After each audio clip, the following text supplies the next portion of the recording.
Hi hello welcome back to Reem's vlogs. ഇന്ന് ഞാൻ എൻ്റെ സ്റ്റൈലിലുള്ള ഒരു ബിരിയാണി ആട്ടോ ഉണ്ടാക്കി കാണിക്കുന്നത്. അപ്പോൾ അതിന് വേണ്ടിയിട്ട് ദേ കുറച്ച് അരി നന്നായിട്ട് കഴുകി വൃത്തിയാക്കി എടുത്തിട്ടുണ്ട്. ഇപ്പോൾ ഞാനിവിടെ ഏകദേശം ഒരു 2.5 കപ്പ് അരി ആട്ടോ എടുത്തേക്കുന്നത്.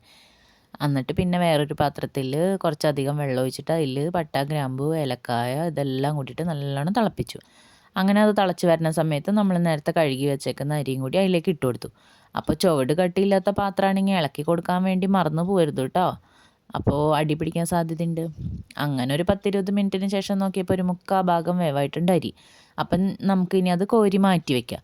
അപ്പം ഞാൻ ദേ ഇവിടെ ഒരു അരിപ്പ പോലത്തെ ഒരു പാത്രം എടുത്തിട്ട് അതിലേക്ക് ആട്ടോ കോരി മാറ്റുന്നത്. അപ്പം നിങ്ങളത് പ്രത്യേകം ശ്രദ്ധിക്കേണ്ട കാര്യം പച്ചവെള്ളം ഒന്നും ഒഴിച്ച് ഊറ്റി വെക്കരുത് കേട്ടോ. അങ്ങനെ വരുമ്പോൾ ആ ഒരു ബിരിയാണിയുടെ ടേസ്റ്റേ പോയിപ്പോവും.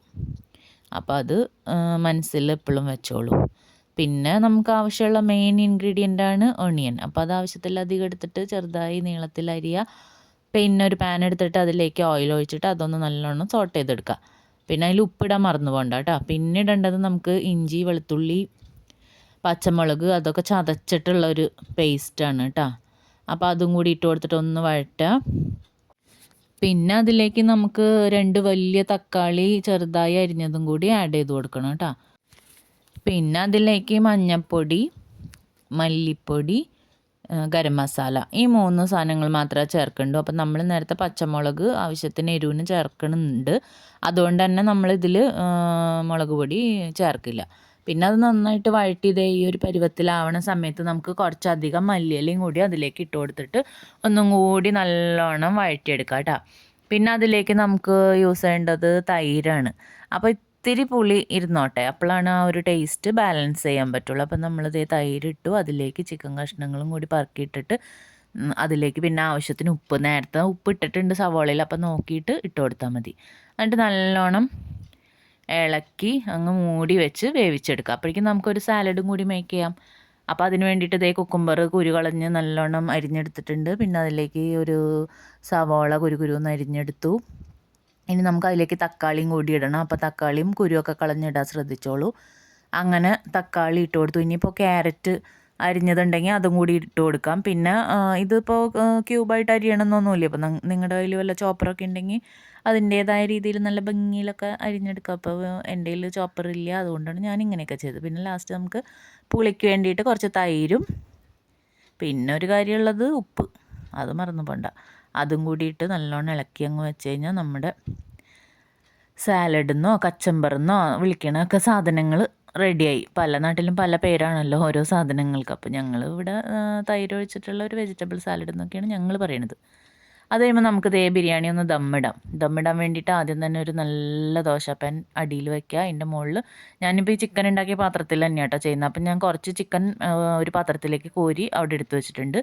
എന്നിട്ട് മുകളിലേക്ക് നേരത്തെ വേവിച്ച് വെച്ച ആ അരിയില്ലേ, ചോറ്, അത് ഇങ്ങനെ ഇട്ട് ലെയർ ചെയ്തു. പിന്നെ അതിൻ്റെ മുകളിൽ കുറച്ച് സവോളയും കാഷ്യൂനട്ടും മുന്തിരിയൊക്കെ വറുത്ത് വെച്ചിട്ടുണ്ടായി നെയ്യിലും കുറച്ച് നെയ്യും പിന്നെ കുറച്ച് ഓയിൽ ഒഴിച്ചിട്ടാട്ടോ വറുത്തേക്കണം. അത് അതിൻ്റെ മുകളിൽ കുറച്ച് മല്ലിയില പിന്നെ കുറച്ച് നെയ്യ് ഇട്ടു.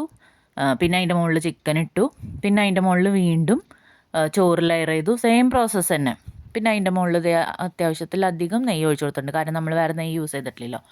അങ്ങനെ ഒരു 10-20 മിനിറ്റോളം അടച്ചു വെച്ച് ദം ചെയ്തപ്പോൾ ഈ രീതിയിൽ കിട്ടിയിട്ടുണ്ട്. പിന്നെ സാലഡ് വിളമ്പി, പിന്നെ മീനച്ചാറാട്ടോ ഞാൻ വിളമ്പി. അതെങ്ങനെ ഇടണമെന്നും കൂടി ഒന്ന് കാണിച്ചാലോ.